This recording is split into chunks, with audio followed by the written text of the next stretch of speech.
It's been a little while since I've made a setting video, and a lot of things have changed, including the artwork that I represent my races and some of my other things with. I used a lot of Hero Forge about a year or so ago, and I'm now using Dolly 3 via Bing because it's free.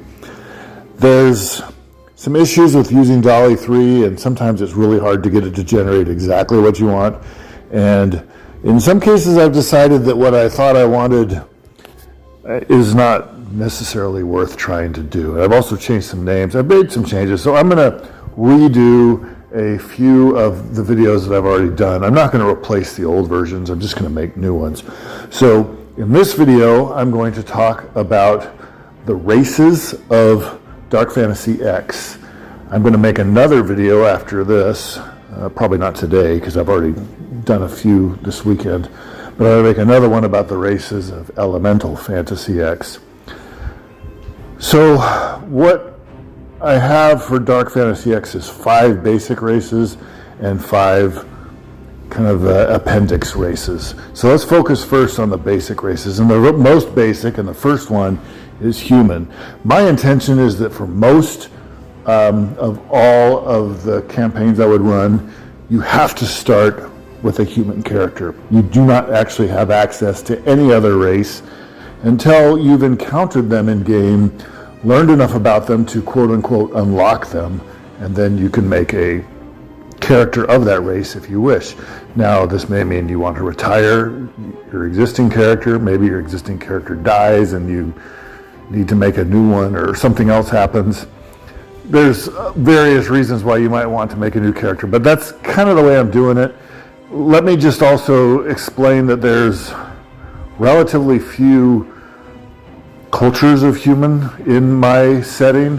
Now, I expect that there's more to the setting than what I'm actually detailing, but I'm only detailing a relatively small area. And so here I've only got about 4 or 5 different types of humans. The most basic, the protagonist people, if you will, and probably the source of most of the humanity in my first campaign that I would run in the first area where I'd set it, are the hillmen from the hill country. And the hill country is divided into 2 areas, Northumbria and Southumbria, that are both north and south of the Humber River, as you can probably imagine. They are semi-political divisions, Northumbria and Southumbria, but not exactly, because one of the things that the hillmen do is that they're relatively independent and they're very decentralized and defederalized. They do not have a central government, although in Northumbria there are self-styled nobility and royalty who are trying to kind of establish all of the hill country as the hill kingdom, with themselves as the first rulers of it. So there's kind of a movement to turn this decentralized, defederalized kind of frontier area into a monarchy. And it's kind of based in Northumbria. Garenport is the single largest and most important city in that area. It's where the Grand Duke, who would like to be king, lives. And it's the biggest, most important city in the Northumbrian region.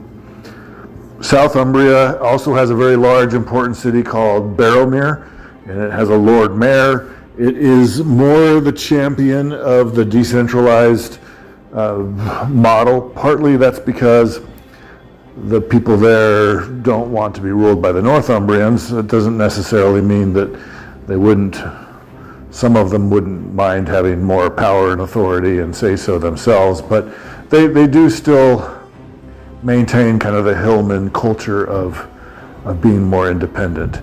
The hillmen are meant to resemble, to people who of course know our world, which is everybody, the medieval English, or medieval British, I should say, because there's kind of the Anglo-Saxons, there's kind of some, Danes or Scandinavians or Vikings kind of mixed in there too. And there's plenty of Celtic people, especially kind of the Scottish.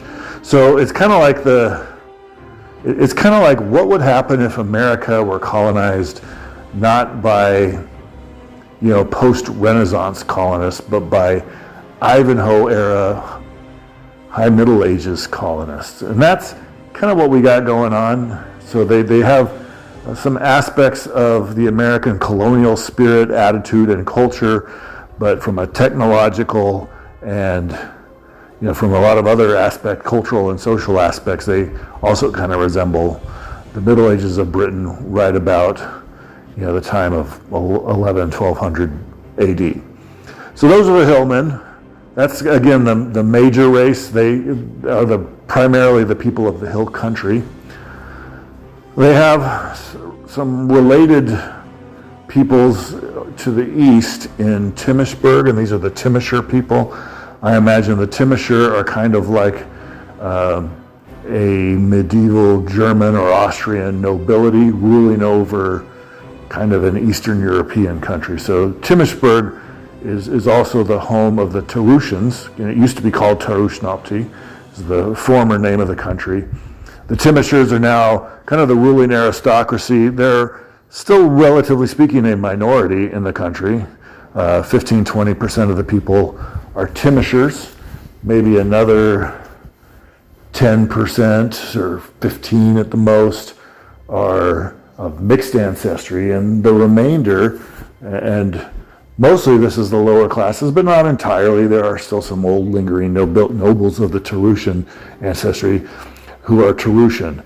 Now, the Tarushan I kind of see as like a more Eastern European, Romanian perhaps. They also, there's a faction of them that kind of wander around. They're called the Tarushan Gypsies. They kind of act much like what you'd expect medieval gypsies to be like. So the Tarushans are shorter and slighter of build usually than the Timishers and the Hillmen. They are darker. They kind of have more of a Mediterranean look to them. They have a little bit bronzer, browner skin.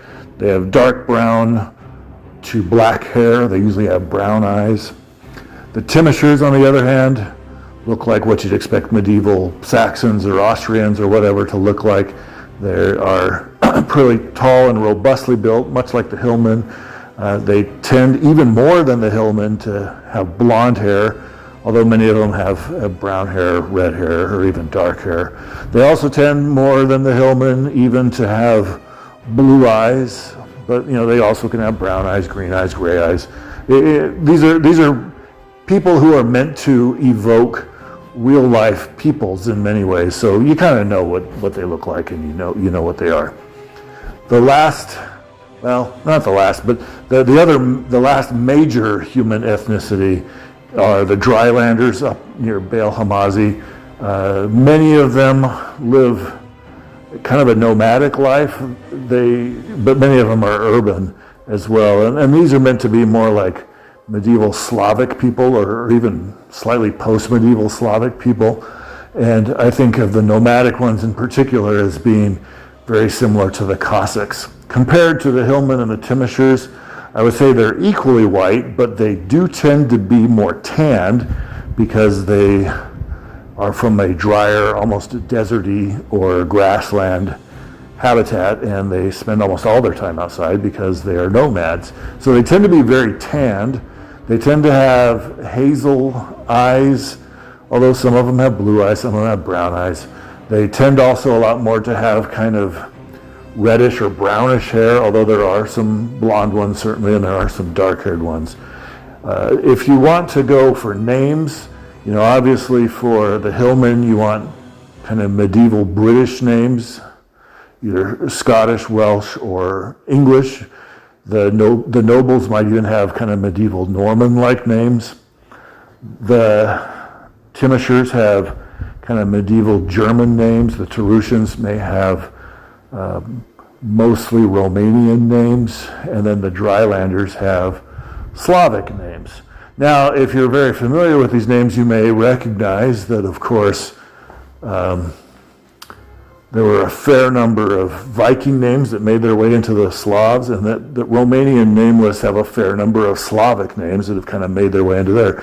This is meant to, and that's okay, because even in my setting, you should expect that there were long-standing relationships, contact relationships, intermarriages. I don't believe, however, that there's any cause to believe that these were once one people that then split and became other people. These are all separate groups of people. The only exception there is that the Hillmen and the Timishers are related, Anglo-Saxon and Old High German being very closely related languages, and they're very closely related ethnic groups. So that's humans, and that's what most people would be. Grizzlings are the next race, also known as Hyperboreans, also known as gray men, also known as cursed, but Grizzlings is what they're usually called, based on an Old English name that is also the source of grizzled, for example, grizzly bear. So it kind of has a similar connotation to being gray. And the Grizzlings are, in fact, gray-skinned, and it's kind of usually a paler gray. It can even be so pale as to look almost like a chalky white, but it's more often kind of a granite gray. They also have pale white eyes, like their irises are actually white. Their hair is white or silver, and it is for most of them since birth. There's occasionally a dark-haired one, but for the most part, they're all completely colorless. They're white and kind of pale gray is their entire coloration. These guys come originally from Hyperborea. Hyperborea is now, of course, a ruined place. The Savage Anutos drove them out, and they mostly live in the city-state of Lomar, which is kind of up in the north near the hill country. They are allies of the Hillmen and trading partners. There's basically two populations of Grizzlings in Lomar that came originally from two separate city-states in Hyperborea. The Zobnans are the most populous and the most friendly, and they're the ones who kind of have a syncretic relationship with the Hillmen. Many of them dress in Hillman-like style clothes. Many of them use Hillman-like swords and weapons and other technology. Many of them even speak Hillman languages, and also, for that matter, well, everybody in this setting speaks the same language. I didn't want to mess with languages, but they sometimes they use Hillman names. Sometimes many of them have converted to Hillman Christianity. So these are kind of the protagonist Grizzlings, the Zobnans. Now there's the Nixians, who came from the city-state of Nix. These guys are very traditional, and they hang on to their barbaric traditions. They often deliberately dress in barbaric, old-fashioned styles, and they refuse to assimilate to Lomar standards of behavior and dress and other things. And this isn't entirely true, but it's largely true, and there's a lot of friction in Lomar between these two groups. The Nixians were originally welcomed as kind of long-lost brothers, but as they've been together now for a few generations, it's obvious that they don't really get along super well, and there's, kind of almost at a boiling point in Lomar what's going to happen, because there's these radicals among the Nixians who want to overthrow the majority Zobnan rulership and then kind of stamp out the Zobnan / Hillman hybrid culture and go back to what they consider the Hyperborean standard. Now, it's actually not true. The Nixians and the Zobnans, even in Hyperborea, were significantly culturally different. So when the Nixians say that their way of life is the traditional Hyperborean way of life, that's not true. It's the traditional Nixian way of life. Hyperborea as a whole, even back when it was still an effective state, they thought the Nixians were kind of weird and savage and isolationist. So, there's something going on there. The other thing about the Nixians, they're called the Cursed. Although many people don't realize this, most people among the Grizzlings do know this, that there is a curse put upon the entire race. And it doesn't happen very often, but I don't know, once in a few thousand people will fall victim to this curse, and they will gradually start to develop a hunger for human flesh or humanoid flesh, if you don't call them human themselves. And they will either become cannibals, or if they resist, they will eventually turn into ghouls and therefore become cannibals. So it is kind of a lose-lose in this situation. It is the law in Lomar that anybody who starts to fall victim to this curse, because there's no reversing it, there's no way that they know of to get out of it. You are declared legally dead and immediately put to death. And it's kind of considered an accidental, natural causes type of death, even though they actually kill you. But they consider the curse to be the cause of death, and it's considered an unusual natural cause. The next race are the Kemlings. They are also kind of colorless, but whereas the Grizzlings are very light, pale, the Kemlings are very dark, and their skin is like a charcoal, very dark gray, or even jet obsidian black. Their eyes are usually bright yellow, like a wolf or a lion. Their hair is also jet black. Occasionally, they will be born with other unusual features, like a small tail, a forked tongue, a crown of small horns around their head, kind of like a Darth Maul kind of thing. These are all heritages that come from their distant demonic ancestor, and they are human, just like humans and Grizzlings are, but because they have distant demonic ancestor, they have these additional features that are a little different. And they were the rulers of Baal Hamazi, a country far to the west, north of Timishburg and west of the hill country. That country has completely fallen apart. There's now completely disassociated city-states that are left. Most of them do not even make any attempt to recreate the old Hamazi lifestyle. There's only one that does, and to the degree that they're successful is debatable. They oppressed and generally enslaved many of the drylanders who were the natives in the area. Most of them obviously have no interest in going back to that relationship, and because the Kemlings are relatively, they're not the majority in their country, they were kind of the overcast, they don't really have any opportunity to attempt to do that. Not only that, many of the Kemlings have fled the chaos of the collapse of their empire over the last couple of generations, and so there's been a big diaspora of Kemlings, and they're kind of found lots of places now. The Kemlings also have a curse. There's a reason why this setting used to be called Dark Heritage before I renamed it, because most of the races have a dark heritage. They're related to some kind of supernatural entity, or they have some kind of curse or something else that happened to them. The Kemling curse, again, all of these curses, they're not meant to be something that player characters need to worry about. In fact, for the most part, I don't anticipate that they would ever make any appearance in the setting at all, unless you specifically want to do so as kind of an unusual plot point. They kind of fall victim to this kind of raging madness where they don't try to eat you, but they kind of just lose their sanity and become, just completely incoherent rage creatures. And the old Hamazine Empire used to actually spoil these guys kind of rotten. When they fell victim to the curse, they would, feed them a lot of protein, keep them in pretty good shape, and then point them at their enemies, and they would just, were more berserk than the berserkers even.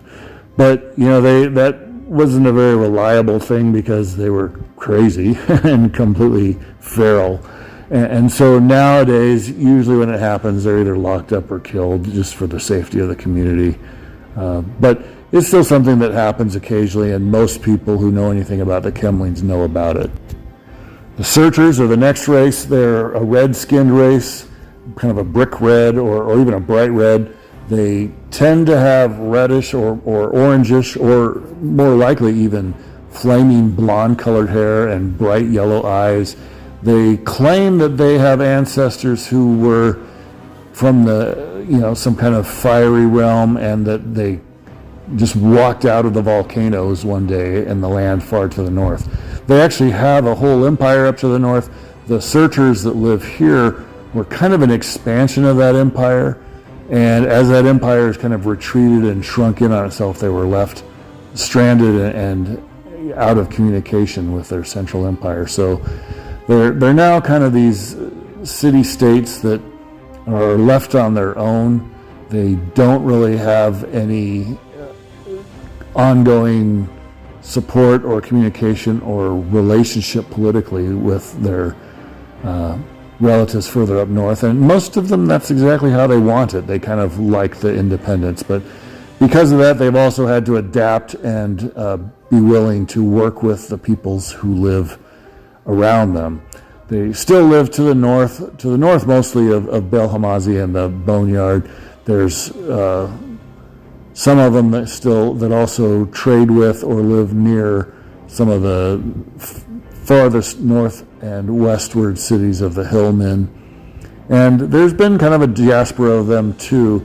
There's, in some of their city-states, or at least some of the houses of the nobility, there's kind of a melancholy, they're just waiting to all die off or be outbred or be, just completely made irrelevant by the growth of the other races around them.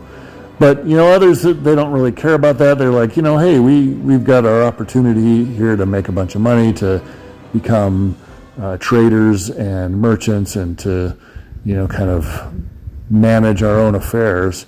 And in general, the searchers are quite friendly. They're not overly, even when they ruled over part of this area, they were very tolerant of the people that they ruled over. They didn't try to oppress them or change their culture in any way. Now they're not in a position to do so, even if they wanted to, for the most part. And they kind of like to experience new things, and they like to travel, and they like to meet new people. They do have a kind of a reputation for being hot-headed and short-tempered, of course, probably a side effect of whatever fiery nature they have, I guess. The last race that's part, and this is taking longer than I thought, so I'm just going to talk about them. I'll do the appendix races in another video. The last race are the Woodwoses. These were guys whose distant ancestors were werewolves, but that curse has kind of faded. They still have a bit of the werewolf in their genetics, though, obviously, because they tend to be kind of hairy. They tend to have sharp teeth. They tend to have, kind of brownish skin and yellow eyes like a wolf, or kind of grizzled grayish hair sometimes, even almost fur. They tend to have claws rather than nails on their fingers and toes. They tend also to really like to be out of the urban areas, in the rural areas, or even the wilderness areas, and they kind of struggle sometimes to spend too much time in the rural areas, in the urban areas. Although they also sometimes have a bad reputation as being muscle for various criminal gangs in the urban areas, and they're especially associated with the Chersky Mafia, a Kemling mafia, if you will, that often use Woodwoses as muscle. But most of the other Woodwoses, especially the ones that kind of live in the wilderness or in rural areas, they don't tend to have too many communities of their own, so they try to assimilate and make of themselves good neighbors, so they'll be accepted by the people around them. And for the most part, they're successful at that. I think a lot of people still look at them a little bit warily, and they do, to the extent that they claim to be the descendants of werewolves, most people kind of look at that like, well, that's not a good thing. And so they don't really fit in, but they are more or less accepted as long as they make of themselves good neighbors in their community. They are the consummate outdoorsmen, though. They are just better than anybody else for the most part at being outdoors, at handling those kind of situations. They're much more comfortable in rural or even wilderness settings, and many of them therefore travel because of this. Not only because they get uncomfortable if they spend too much time in urban areas, but also because they're just so good at it, and they actually can make a decent living as guides or scouts for caravans or for, militias or whatever. And that's often what they do to kind of fit into their territory as well, is that they are hunters. They sometimes herd animals, and they kind of scout out and patrol the community and make sure that there's no threats coming in from the wilderness. Anyway, these are the 5 basic races, including all of the subcategories of human. The next group will be a little bit faster. There's only 5 of them, and they're also much more rare. They're appendix races for a reason, because I think it much less likely that they would make really iconic PC races, but you're capable of using them as PC races, and they would work as such.